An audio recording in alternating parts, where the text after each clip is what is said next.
So before we start talking about either one of those things, I'm going to first go over increasing and decreasing behavior of functions. So first, you can have increasing,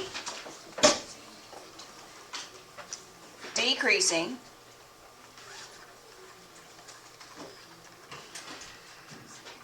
or constant intervals. So if you had something that looks like You're welcome.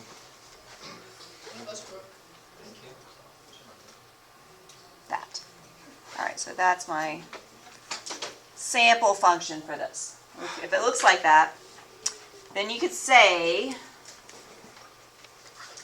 an interval is increasing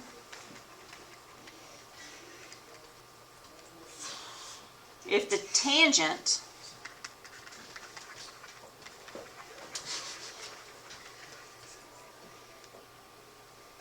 of a point, and we'll just if the tangent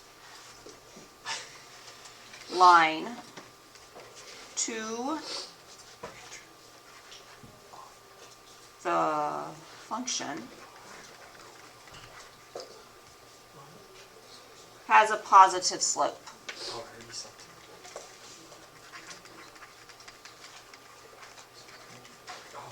And then we're going to use this definition for the other two and just do little shortened versions. So you have based on a given interval. So here, if my interval,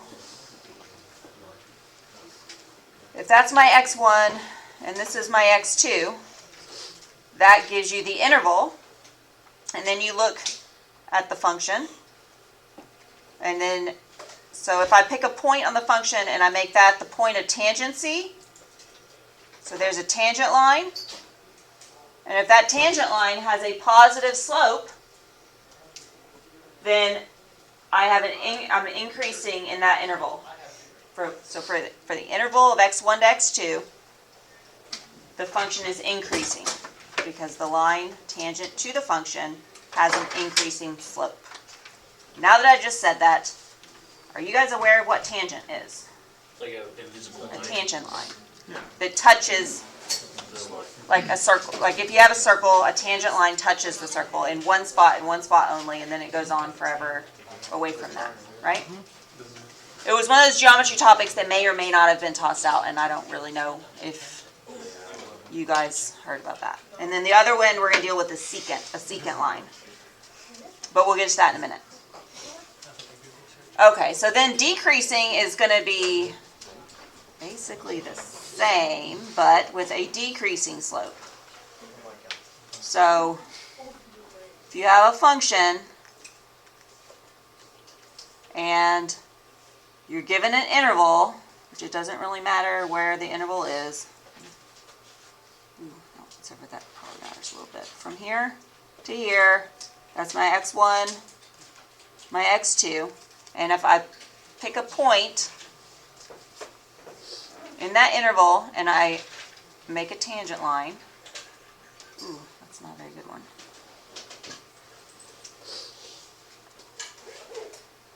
Well, something like that. Does it matter where the tangent line starts from on the between x1 and x2? No, as long as the point of tangency is within that interval. See, it should be on the outside. It's just because I just did a quick sketch. It's not technically working out nicely. But there you go. It's on the outside. So it has a negative slope. So then it's decreasing on this interval. If you were to do the same thing on the left side of the line, would it be increasing? Right, so if I put a tangent line here, Yeah. then yes, that would be a positive slope. So that would be an increasing So it's interval, and this is a decreasing interval. Okay, so it's not necessarily the line as a whole, you're just looking at a specific part of the... Exactly, on a given interval. So it's not talking about the entire function. An interval is increasing. So the function would be increasing within that interval. All right, so this is tangent has negative slope. So interval is decreasing.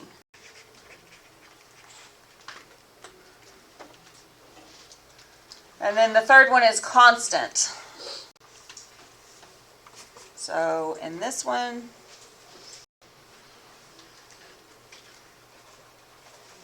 we'll just say that this is my graph. I don't really need those points, I just kind of drew them. So whatever, they're there. And then if this is x1 and this is x2, there's the interval in question. So it's this section. The tangent line, well, you can't really have a tangent line. Well, you have a tangent line, but you don't have a point of tangency. It has a slope of 0. So when the tangent line has a slope of 0, it's horizontal, and so the interval is constant.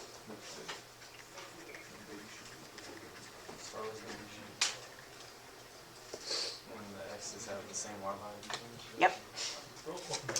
When the tangent has a slope of 0, or it's horizontal,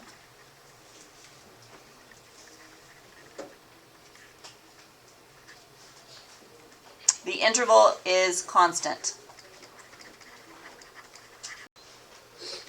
But if you look at the left side, and you put a tangent there, that would be like a positive? Like on the left side? Yes, that would be, if we had it like a x3 over there on the left, and from x3 to x1, that would be a positive increasing interval. Yes. Same thing on the right side. Same thing on the right side. Exactly. All right, so if you've already taken physics, then this is probably familiar. I don't know if y'all taken physics or not, but if you did, you have already seen something like this. So the example, like how you would answer one of your problems in the book for today. I think it's because it's slow and battery. Yeah. So But that would take more battery. I'll try to sketch a graph and have good points.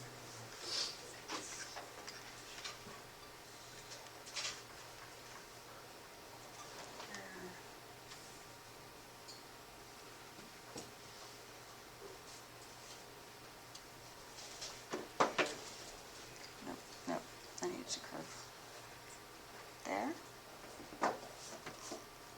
We'll just do this one, that's fine. It's good enough. So it says, given this function or this graph, on what the question would be to describe the behavior. So you would, for each problem, go ahead and write increasing, decreasing, and constant. So you can already tell there's not an interval of this graph that's constant. So here I could just put NA, or you could write none. That's fine. And then for the increasing, it's going to have a positive slope. The tangent line would be positive up until this point. And it started at -3. So from -3 to -1, it is increasing. And you're going to have parentheses every time because you do not include the point where it changes, where it starts or stops a behavior. You're only in between there. So then it would be decreasing from that point of inflection, which is a word we're about to get to, until it changes again. Not point of inflection, the extrema, which would be this section. So from -1 to, well, my black line wasn't on the line. There you go. 2. So this one would be from -1 to 2. It would be a decreasing behavior. If there was another section, if this graph had more to it, then you could do a union with another interval. However many are in that graph, that's how you would answer the first part of the homework. So then the second topic for today is critical points.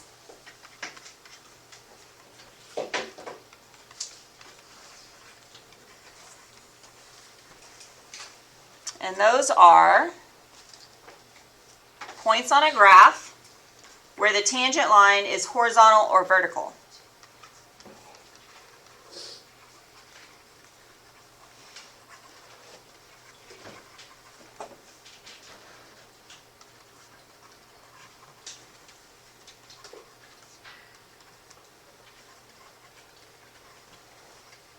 Actually, horizontal, vertical, or undetermined.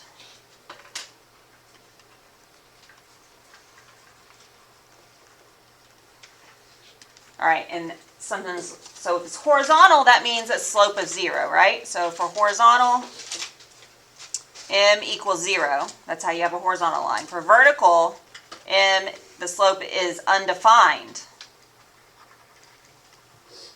Undefined is different than undetermined. That's why I wanted to point that out. And I'm going to show you a quick sketch of those. So we could have, oops.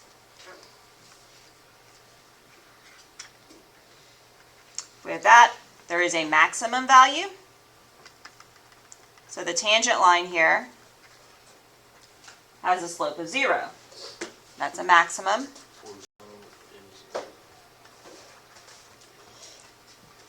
Or we could have, let's see here.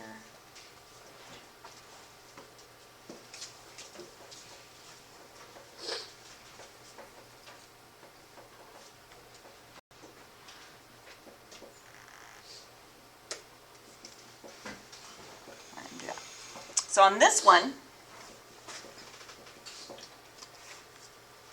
you have this point and this point. Those are not maxima. Whenever you have more than one maximum, it's a maxima. But they are, because the graph goes on towards positive infinity for the y values, but these are called relative maxima.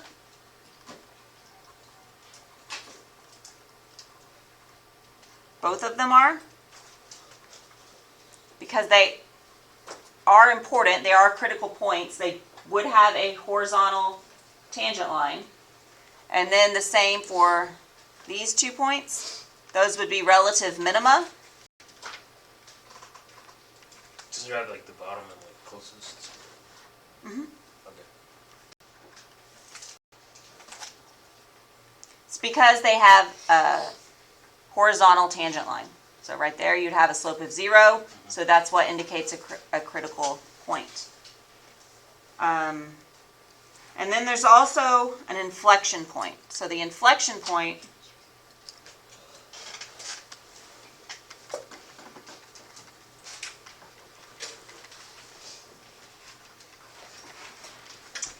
is a point where the graph changes curvature direction.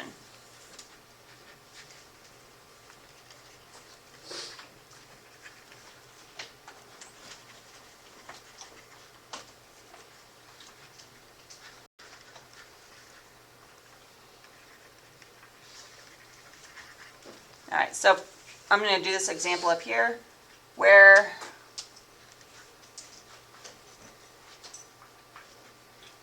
okay, so from this one, you would have decreasing behavior, right? If you picked a point and you drew a tangent line, you would have decreasing behavior.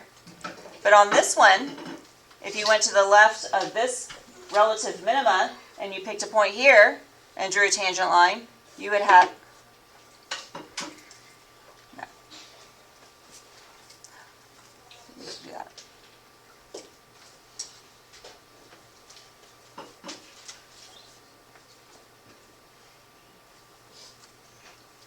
It's the curve direction. So it's halfway between.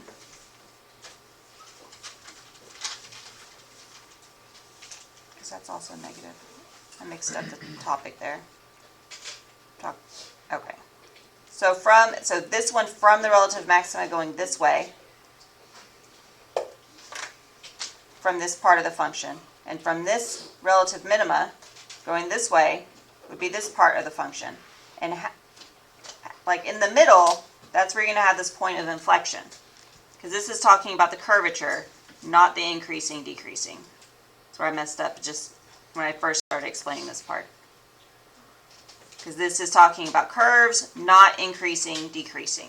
So this curve is going here, and this curve is going here.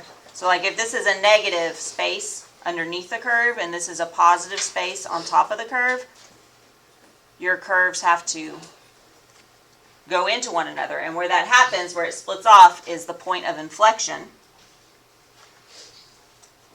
And you find that point based on the x values. So it's halfway between the x value of this maximum and this minimum. Does that make sense? Maybe? It will just end on this. So if I have this, and I'm going to put a point. I made a mistake of not using nice points before. 1, 2, 3, 4. This one here. Move that one up a little bit. Alright, so that's going to be my points. And I don't really care what happens over here.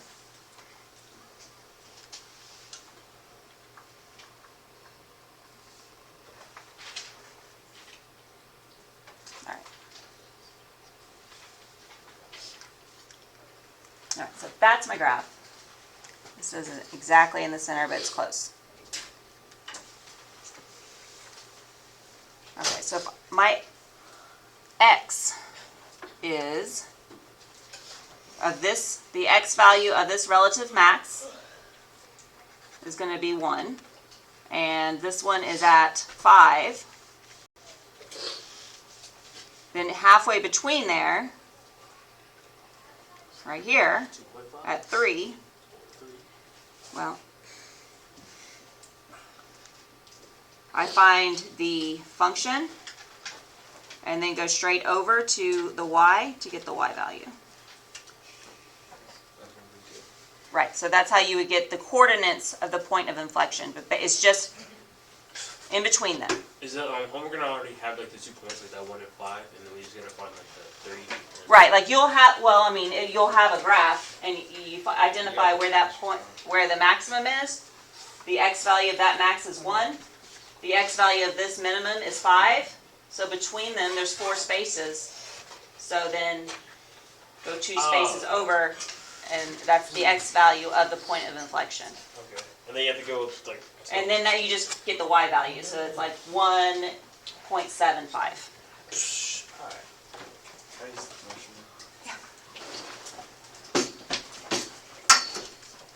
Okay, so if it asks, so problem in the homework, actually I'm just turning this one into an example. It would say estimate and identify, or identify and estimate. Probably makes more sense. The critical points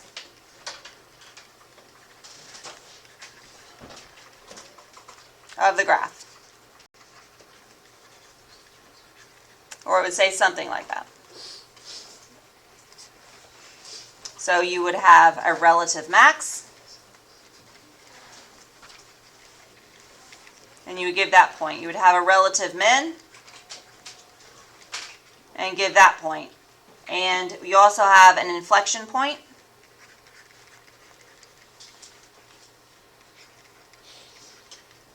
And give that one. So my relative max was at 1.3. My relative min was at 5.1. So then the point of inflection is at 3 and 1.75, or 1.7. That's fine. It gives precise instructions in the book for each problem. All right, so I have one more topic for today, and it's average rate of change. And we're going to be looking at slope for that. Slope of the secant. All right, so section 3 of notes is the average rate of change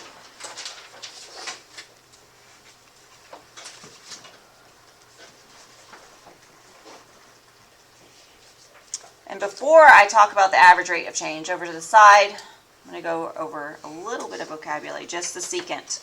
Because, so like I said, if this is a point, this would be a tangent line to a circle. And a secant is, well, it's not really not anything. There's 2 points. A secant slices through, that's the way I've always taught it, is tangent touches the circle, a secant slices through it, and a chord has its endpoints on it. A chord connects inside the circle. So that's a tangent, this would be a secant line, and this is a chord. A chord is just a segment. So that's your, from the unit on circles in geometry, when you're supposed to go over this stuff. Tangent, secant, chord. For average rate of change, we're going to be talking about the secant. So the average rate of change is the slope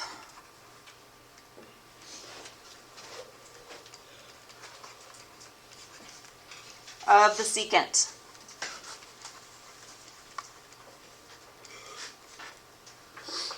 Secant line between 2 points.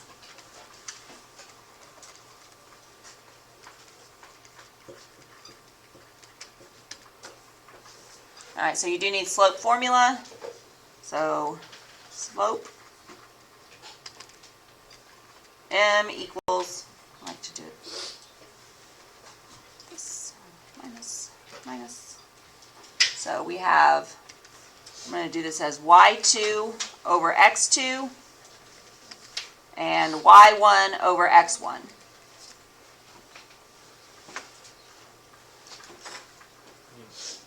All right, so an example problem.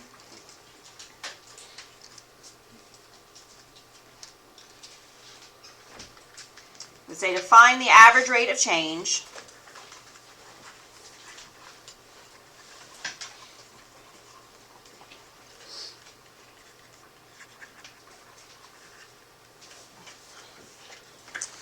for f of x equals negative x to the third plus 3x. On the interval,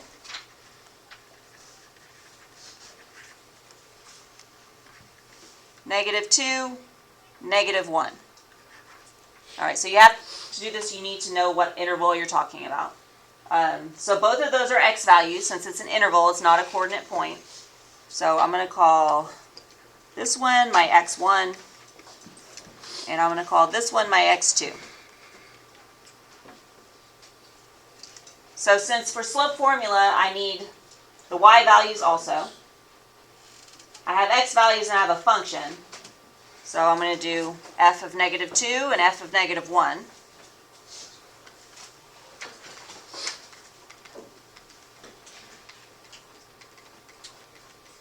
I always do mine this way by leaving blanks, and I'm first going to plug in -2 and calculate function of -2, and it gives me 2. I have Yeah. a question. Are the maxima and minima, are those points or are they x values? It's a point, Okay. because it's a point on the graph, yeah. So that's my y1. And then I also calculate f of -1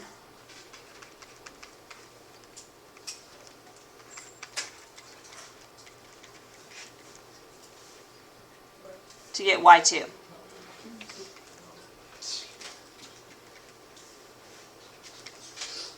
Which is -2.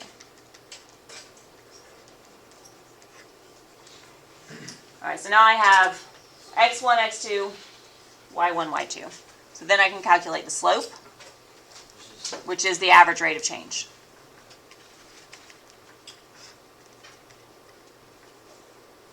And I have -2 over -1 and 2 over -2. Which means I'm going to do this. So -2 minus 2 is -4. -1 plus 2 gives me a 1. So M is -4, so that is the average rate of change. So average rate of change.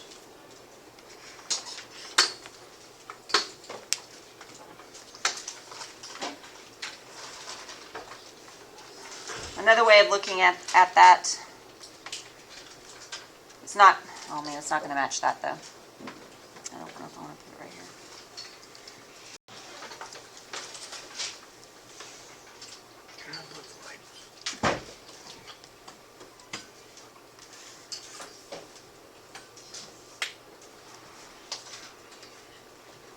This helps, I think, to visualize what's happening. So if I had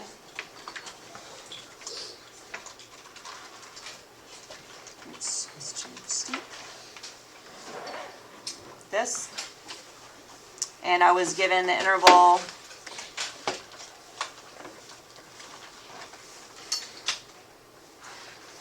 of A to B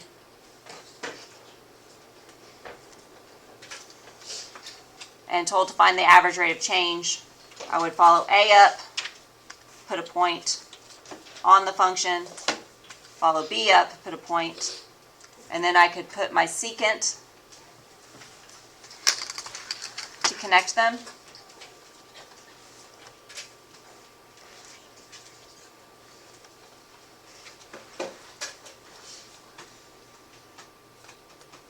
So there would be the secant line.